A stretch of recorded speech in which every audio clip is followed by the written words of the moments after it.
So I'm going to start with this guy here.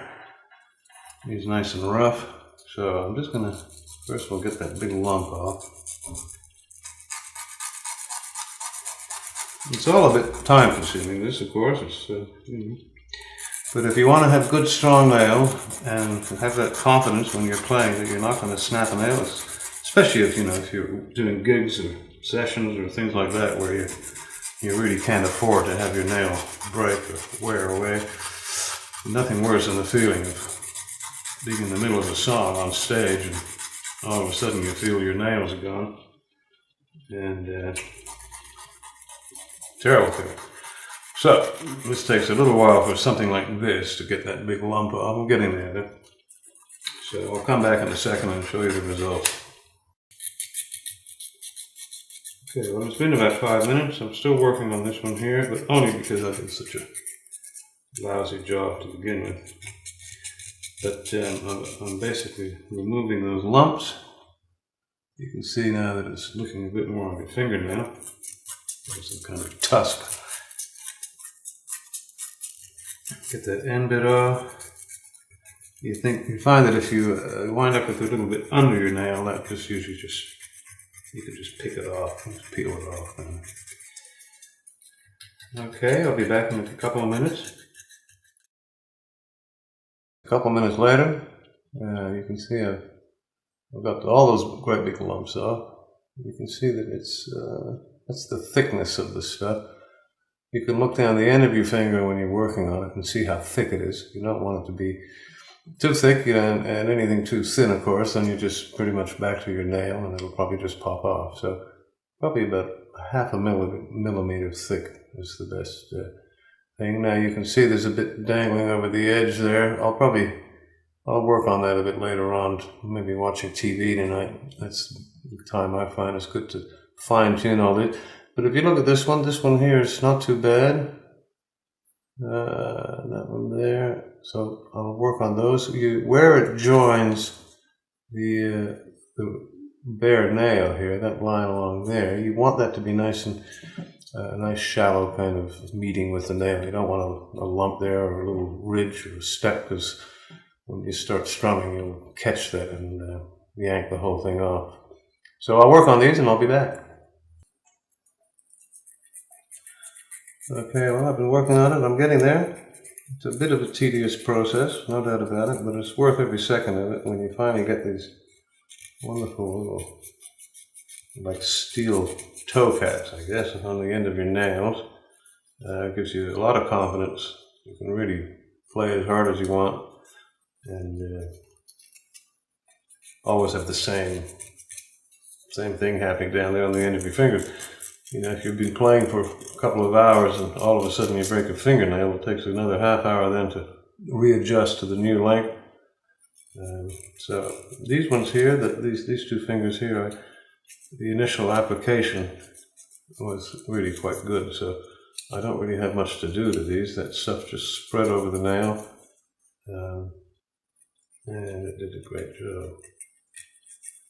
Now, you don't want to file over your bare nail too much. You don't want to make that too thin. So just be careful when you get up to where the two things meet. I don't know if you can see there, but there's you can just see the end, the tip of the nail, maybe the last half here. And then I'm just making sure that little spot there where they join, there's no ridge. You don't want your string to catch on the ridge there when you're strumming or something. We'll do the same with this one.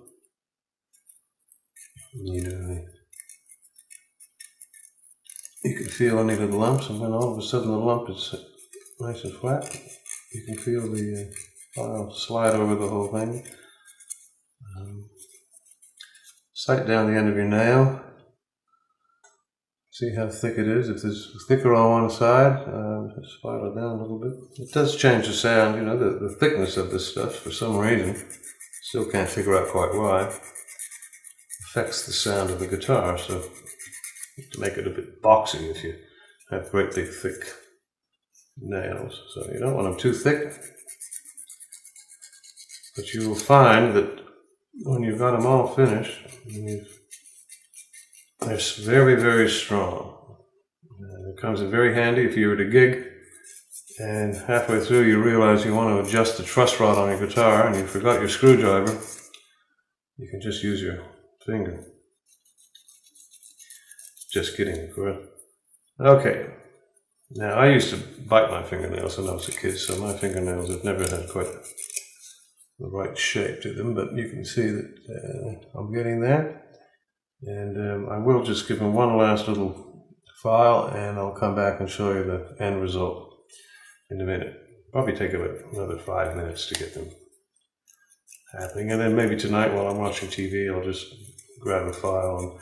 And I also sometimes grab 1200 sandpaper, that very, very fine stuff, and just give them a little rub over. It does make it sound better when you're playing. If the ends of your nails are nice and smooth, you get a much nicer sound, especially on acoustic guitar. And okay, I'll be back. Okay, well, now that's about 5 minutes later, and I've washed all the powder off my fingernails, and you can see now they look pretty much like normal nails, but they're extremely strong. The thing to look out for is, for example, if you're cleaning off a kitchen counter or something, and you bang the end of your fingernail against the wall, sometimes these things just pop right off, so you have to be careful about impacting the end of your finger. They start to work their way off at the corners here. You'll probably, after a few days, you might see one of the sides lifting off. I discovered just the last application that if I grab a tiny little bit of super glue, I can just let it, it's very liquid, that stuff. It just works its way under the fingernail. Just a tiny little bit, and it'll glue it back down to the surface of your nail. You'll probably find after 3 weeks or so, 3 or 4 weeks, that they start working their way off, and then you can put a new set on. Now, don't pull them off. When it gets time to take them off, you'll drag a whole layer of fingernail with you. So the best thing to do is just to file them down, just flat, like that, until they get so thin that you can then just lift it off. And then do it again. So there you go. It's well worth the effort if you play a lot, especially on steel string guitar. If you play nylon string, you probably never have to do that.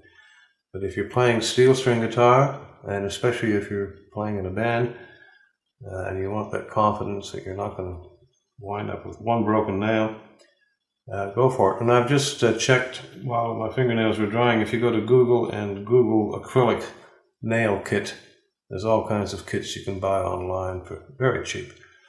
So apart from the time that you need to do it and the smell that permeates the house when you've done it, it's well worth it. So happy playing.